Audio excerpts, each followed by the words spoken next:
I'm Glenn Caballo. I live in a small Scandinavian town, and when this story began, I had a good job as a production engineer at a local branch of a big international company.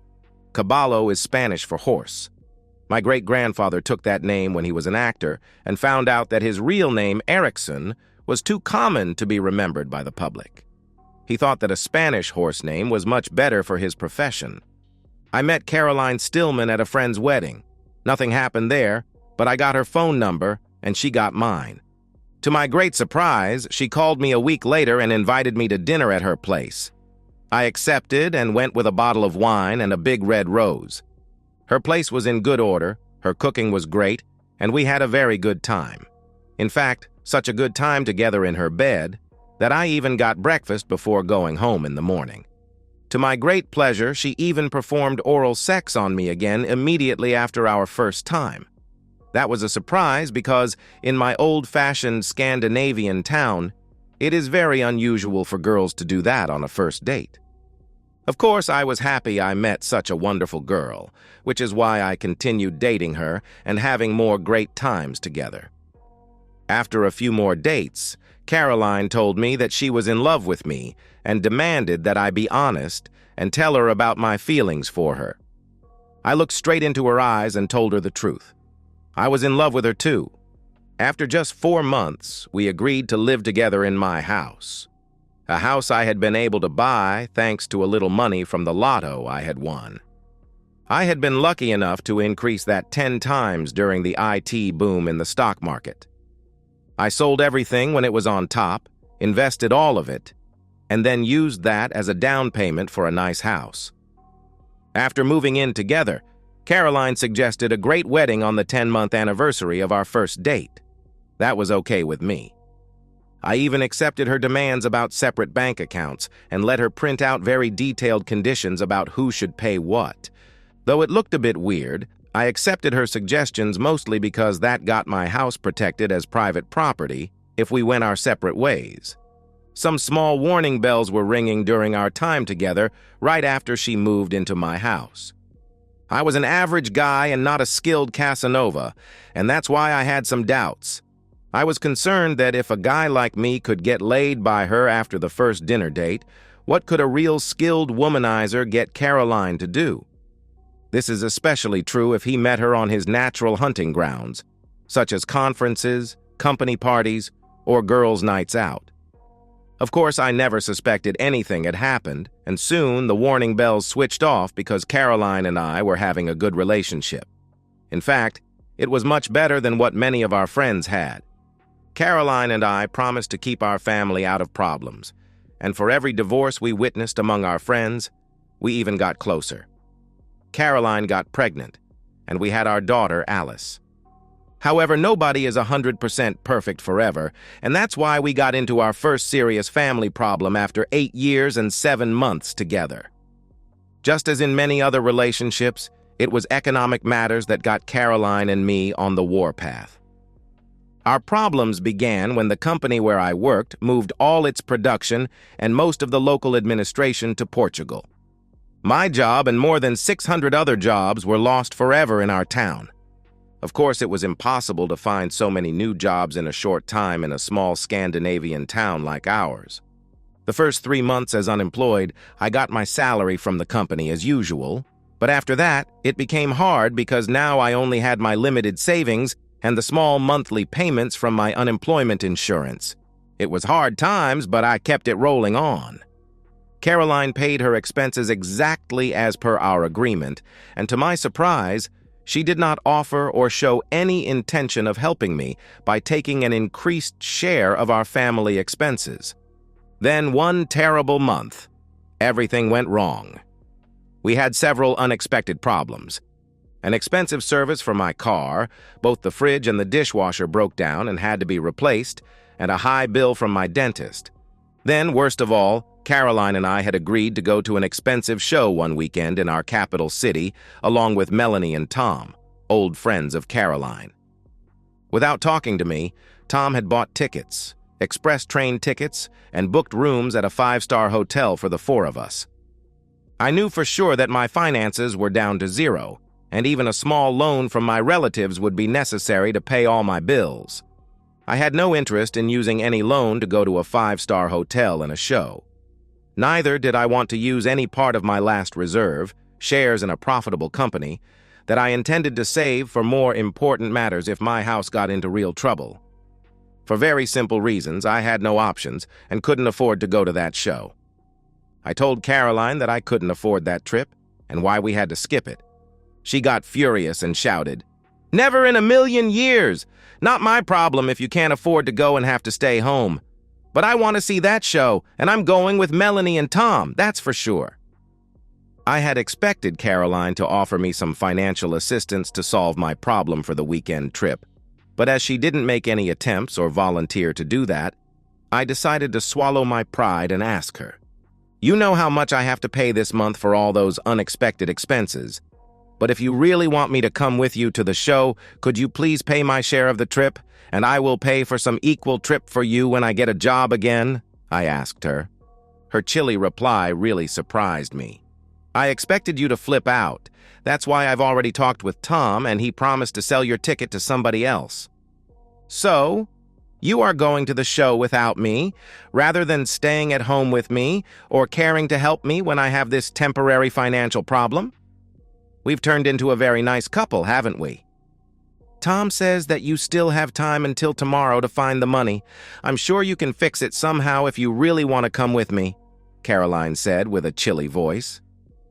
"Okay, I got the message that you don't care about me any longer. I'll take that as your final decision about you and me not doing anything together any longer. The time has come to get our problems solved once and for all," I said, and rushed out to my car and went off. She ran after me, screaming something that I didn't hear. Some distance from my house, I parked the car and tried to calm down and think about the situation. Caroline and I had been living together for a little more than 9 years. We had a child together, and we had plans to get married in a big wedding on our 10th anniversary together. Everything had been fine with Caroline and me as long as I had my well-paying job with a good life. Probably a bit too good a life because my savings ought to have been much higher to help get past unexpected hard times, such as the present. What hit me hardest was that now, when I had some temporary financial problems, it was obvious I wasn't worth anything in Caroline's opinion. No doubt that she nowadays only regarded me as a poor guy who would cause financial problems for her. Even her interest in our sex life had suffered from the present situation. To my own surprise, it took me only a few minutes to decide what I ought to do to fix Caroline's and my problems. I went to see Melanie and Tom. They seemed a bit surprised to see me, so after some polite small talk, I went straight to my errand and told Tom. "I can't afford to pay for the tickets, and Caroline refuses to help me to do that, so I'm coming to you about that weekend trip. I'm going to skip both the weekend trip and dump the greedy woman who's living in my house. However, she is coming with you, but without me.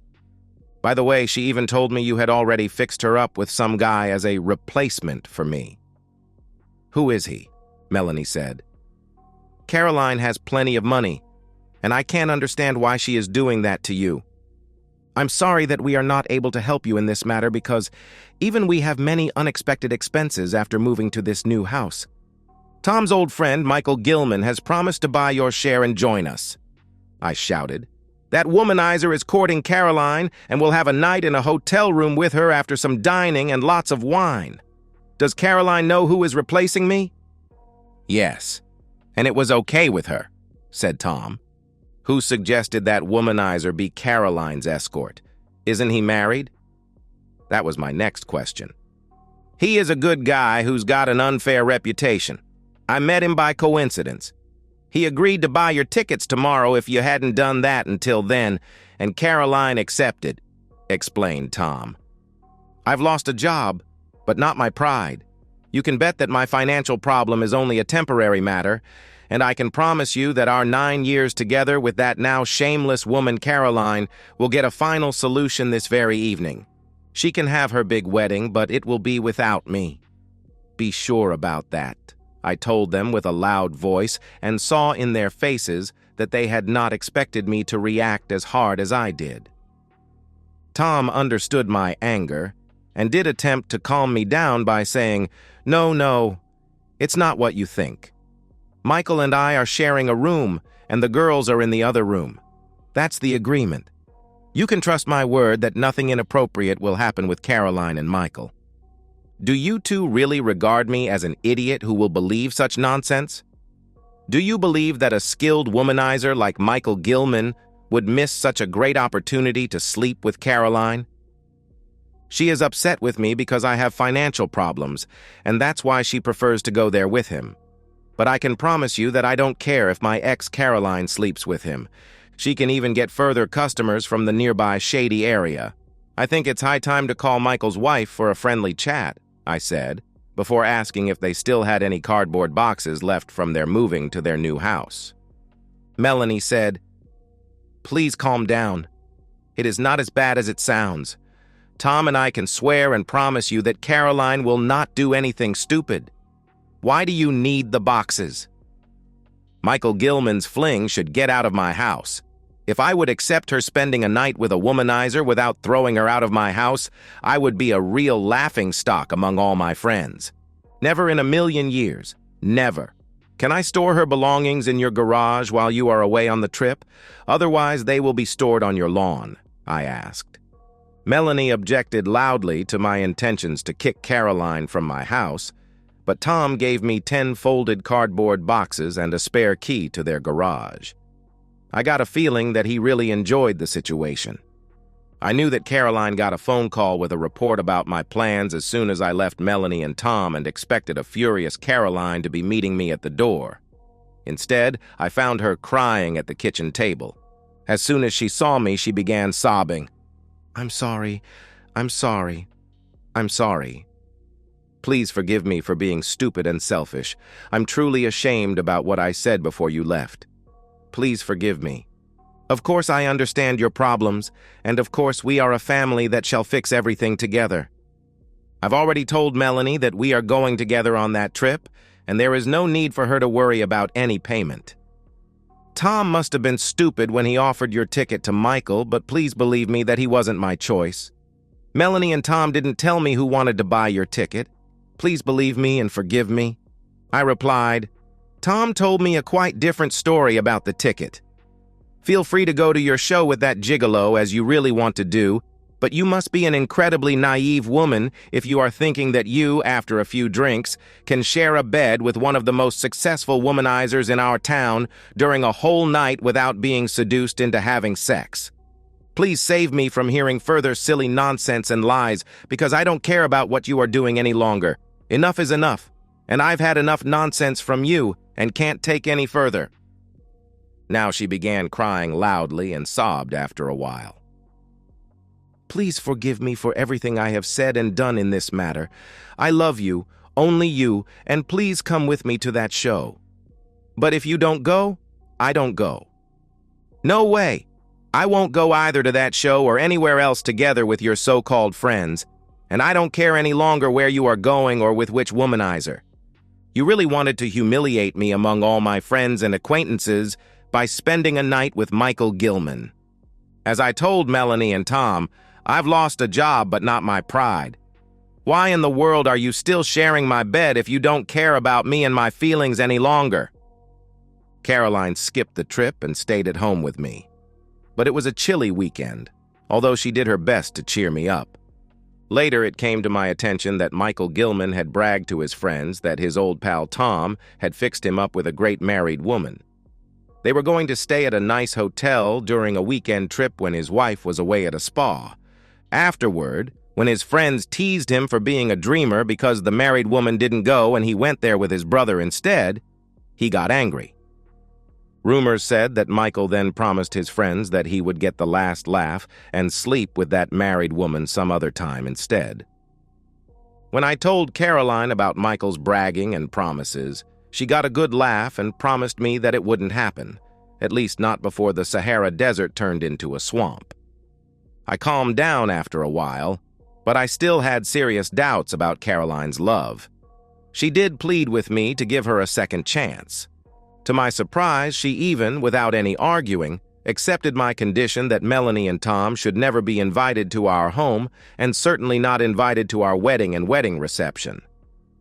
Less than a month after our argument about the show trip, I got a new well-paid job, and Caroline celebrated it by inviting me on a romantic weekend trip to Paris. For good reason, she paid for everything: flights, hotel, and a great show at the Moulin Rouge. We had a good and very romantic time along with great intimacy. Caroline pretended to be a French girl and did a lot of what they are famous for. Great trip indeed, but I had begun to get a feeling that our relationship would never be back to the level it had been before the canceled weekend trip with Melanie and Tom. Right, I was about that matter, and only a month later, Caroline gave me the next surprise. On Saturday morning, she told me that Melanie and she had agreed to go shopping in our county capital. It's about 80 kilometers from our town, and she needed our car for that trip. It would be without children. That surprised me, and I asked, "Why without children this time? Melanie and you are always going shopping with the children, and I'm sure that Alice needs something?" "Because Melanie will be buying a birthday present for Tom, and we are even going to many fashion shops during the busy day. It would be too boring for the kids," she replied. Our car was, in fact, my car because I paid for it. When I asked, "Why my car? Both Melanie and Tom have cars. Why should I pay for Melanie's expenses for getting a present for her husband? The man who did his best to set you up with his pal Michael Gilman?" "Because Melanie's car is out of order, and Tom had some important errands to do today. Don't worry about the gasoline, we shall pay for it," she said with a snooty voice. She was slightly better dressed than usual for a shopping trip, and had even a little more makeup than usual. That, together with my car for Melanie's shopping, gave me a strange feeling that something could be wrong. When Caroline went to the bathroom before leaving, I got the idea for a simple trick and switched off the ring signal on Caroline's cell phone. Following Caroline to the door, I noted that she was wearing high heels. No sane woman would wear high heels during a day in an old town center with a lot of cobblestones. I gave her a hug and said, "I've got a strong feeling that something you intend to do today is really silly and wrong. I can't stop you from going where you intend to go, but please don't put our wedding in jeopardy by dating Michael Gilman today." She got ashen gray and left without any further comment. I checked out Tom on the web and found out that his 38th birthday was 71 days ahead. Hardly any reason for a big celebration with valuable presents, I thought. Living in a small town means many advantages, but also some disadvantages. Even average people can know a lot about each other, and there are even those whose main interest is to know a lot about friends and acquaintances. After the canceled weekend trip, I began to use all available sources to find out something about Melanie, Tom, and Michael. But not Caroline, because a spouse was a limit even I understood. I knew that Michael Gilman had had his driving license canceled for 3 months for speeding. Then I had even got some useful nasty gossip about Melanie that I didn't intend to spread unless Tom and she tried to ruin my relationship with Caroline. About 20 minutes after Caroline had left, I pretended that I couldn't find Alice's favorite clothes that she wanted to wear to a birthday party later that day and called Melanie on her cell phone. She replied immediately.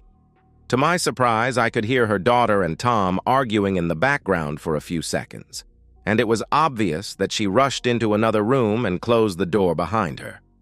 Now I understood that something was really wrong. And Melanie wasn't in the car because I couldn't hear Caroline's favorite music from the car stereo. It was obvious that Melanie and Caroline weren't together. However, I pretended that everything was okay and said, "Caroline's cell phone seems to be out of order for some reason. Would you please give your phone to her for a few seconds because I have a very important matter to ask her about?"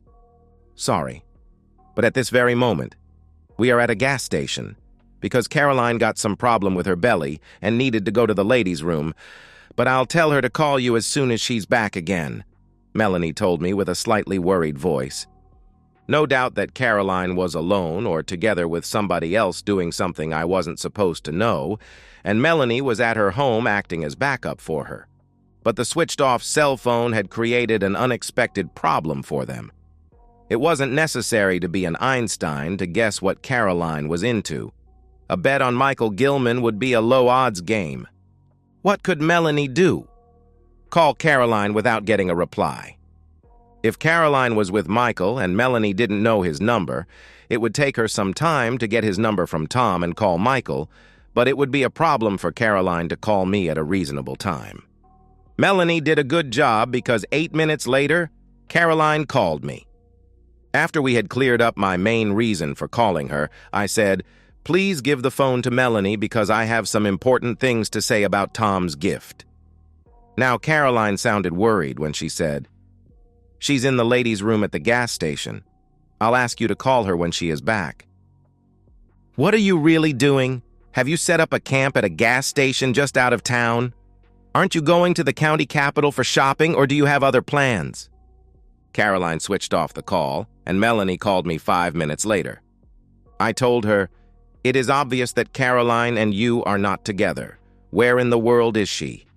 I can bet that you are at home, and she is at some shabby hotel with that womanizer Michael Gilman at this very moment. If you are together with her, please give your phone to her for a few seconds. Otherwise, it is no doubt I'm right." Melanie's short reply was, "Go away." I didn't go there, but I called her husband Tom. Melanie confessed that she is a backup for Caroline who pretends to be shopping with her. But I can bet that Caroline is with Michael Gilman at this very moment. It is high time for you to skip all nonsense and tell me the whole truth. Tom replied, "Calm down, man. Why should I care about what your unfaithful partner is doing?" "Because I do care about your unfaithful wife. Ask her why Anders Jantain is bragging that he got her to sleep with him 2 years ago at their union conference trip at that famous spa on the West Coast," I answered. Tom and I had not been friends since my canceled weekend trip, and had not even talked since then. He had tried to set up Caroline with his friend Michael, and he was involved in Caroline's doings at the present time. In my opinion, he couldn't blame me for telling him the truth about his wife, though he refused to tell me the truth about my spouse. 10 minutes later, a furious Melanie called me and accused me of destroying her happy marriage. I told her that the only thing I had done was to get even because she had assisted Caroline in canceling my planned wedding. If she had immediately told me about Caroline and Michael during my first call to her, she would still be a happy wife. Then she shouted, "Go away and take your unfaithful partner and child with you." That line hit me hard. Really hard indeed. I called Caroline's cell phone, and now she took the call. I asked her, "Melanie just rang me and said that Alice is an illegitimate child. Is that correct?" She must have gotten a shock because she screamed, "Why did she say that to you?" "Because Michael Gilman and you have messed up even her marriage, I presume." "Why don't you ask her?" I replied. A call to Michael Gilman's wife gave me his cell phone number and the information that he was playing golf. I rang the mentioned number, and when Michael replied, I told him, "Caroline Stillman's spouse is searching for you with a shotgun." Those 2 calls ought to calm down the 2 lovebirds for a while. I found a private laboratory on the web and ordered a DNA test kit. Caroline returned back home less than a half hour later and shouted at me, "Have you gone totally mad for threatening Michael Gilman with a shotgun and accusing both Melanie and me of cheating?" I told her, "Shotgun? What shotgun? I've never owned a shotgun. Tom teased me for living together with an unfaithful partner. He didn't care about our relationship when he accepted that his own unfaithful wife would be a backup for you in your cheating today. He had to pay just as some holy men say, an eye for an eye, a tooth for a tooth. Don't blame me. Even I'm a victim in this nonsense." Michael Gilman's wife got very angry when I told her I knew about Caroline and her husband. She said that Michael had had several chances, and now it would be an end for him. Then our neighbor, Dan Olson, who is some kind of section boss at the local police, rang our doorbell and asked if he could come in for a small talk. I had no objections, and we sat down at the kitchen table. He asked me if I had been out hunting, and I told him the truth that I had been a babysitter at home the whole morning because Caroline had our car for a shopping trip with her friend Melanie Lindan. Then I said the truth again, that hunting wasn't my game. I had never owned any weapon, and I didn't have any plans for purchasing any either. He said he had gotten some wrong information, but we could go hunting together now and then, if I would be interested. After some small talk with Caroline and Alice, he left. It was obvious that my call to Michael Gilman had scared him and gotten him to call the police. Dan should have been clever enough to do a discreet checking instead of sending the whole cavalry. Caroline continued nagging about why I had told Tom about Melanie's one-time fling with Anders Jontain. I caught her attention and said, "You ignored my warning about your date with Michael Gilman, though you knew it would terminate our relationship. The only possible thing I can say to you is, many thanks for all the good times we shared together during our 9 years, and I'm sorry that you ended it in this dirty way. You can live in the spare room until you find an apartment somewhere and feel free to be with that rabbit Gilman as much as you want, but not in this house." She had not expected that from me and began to cry and rushed to the bedroom. After a while, when she calmed down a little, she came back and sobbed, "You can't do that to me. Please believe me, because the truth is that I've never had any physical relationship with him or anybody else other than you since we met. You're overreacting without any reason to do that." "Sorry, Caroline, but I can't marry or live together with a woman I can't trust. You lied to me about your shopping with Melanie and went straight to pick up Michael Gilman in my car after I had warned you of the consequences. Both Melanie and Tom have confessed that you dated him today. Why do you keep lying about it to me?" I asked her.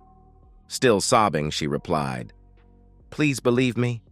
Michael is only a friend, and yes, I met him today, but I have never had a physical relationship with him. That's for sure. Maybe not, but only because I put a stop to the 2 of your attempts. The show trip with him was almost too weird to be a serious attempt, but today you had everything much better planned. Your minor mistakes made me convinced that shopping was not included in your intentions for the day.